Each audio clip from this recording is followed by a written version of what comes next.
A cada ano, a perseguição aos cristãos se intensifica no âmbito global.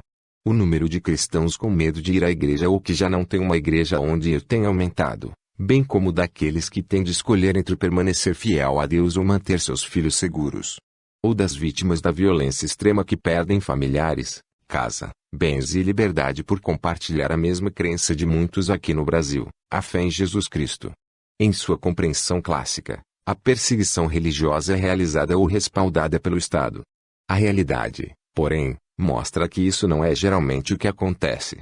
Nos dias de hoje, o papel de agentes não estatais é cada vez mais visível. Um exemplo disso são os grupos extremistas, tais como Estado Islâmico, Boko Haram e Al-Shabaab.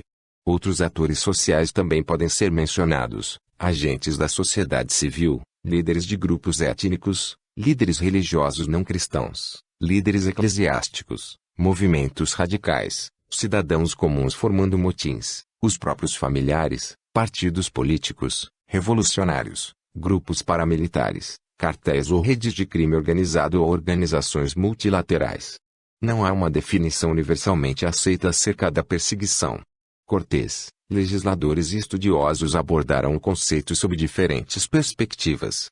A Convenção das Nações Unidas sobre o Estatuto dos Refugiados, adotada em 1951, não define a perseguição.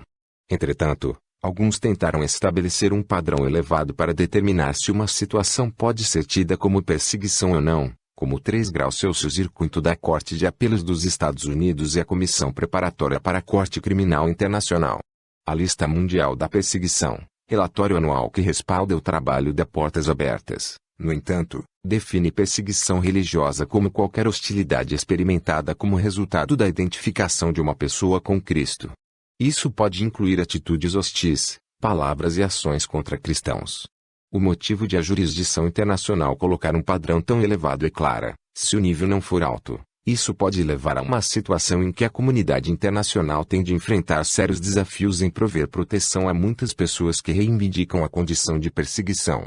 Esse medo da comunidade internacional tem o lado negativo de subestimar a variada dimensão da perseguição, especialmente a contínua pressão que cristãos, e outras minorias, enfrentam em suas diferentes esferas da vida. A metodologia da Lista Mundial da Perseguição tem a intenção de rastrear, documentar, analisar e divulgar esses desafios que cristãos enfrentam em suas vidas diárias. Essa perseguição, segundo o Finck Green sobrescrito, segue um ciclo de evolução, em que grupos sociais e governo estão continuamente fortalecendo um ao outro contra as minorias religiosas. O ciclo em geral se origina com um grupo social específico em um país que representa uma religião ou ideologia na tentativa de manipular o governo. A partir daí, a perseguição começa a se enraizar e desenvolver. Segundo a Lista Mundial da Perseguição, os 6 estágios da maior parte das fontes de perseguição são: 1. Um grupo social pequeno que representa uma religião ou ideologia específicas espalha suas ideias às custas de outro grupo. Muitas vezes, um vácuo social ou político apresenta um excelente terreno fértil para tais ideias. 2.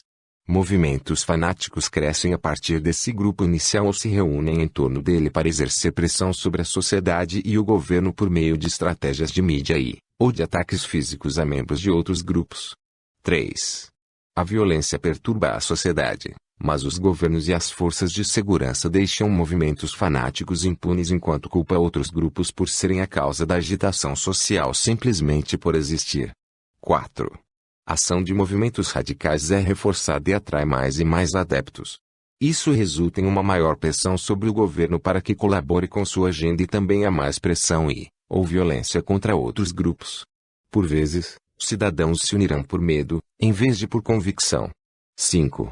Por fim, sociedade e governo pressionam membros de outros grupos até o ponto de quase sufocá-los. Isso se estende a todas as esferas da vida e da sociedade. 6. O ambiente cultural todo é tomado pela agenda do grupo social altamente encarregado que representa uma religião ou ideologia específica. Ponto 1. E a visão de mundo que está intrinsecamente ligada a essa agenda torna-se a principal fonte cultural. O intervalo de tempo em que as fontes de perseguição levam a se desenvolver dos estágios 1 a 6 pode variar dependendo do contexto do país e do tipo de perseguição. Esse processo também pode ser contínuo ou descontínuo, claramente visível ou menos visível, como mostra a história da perseguição.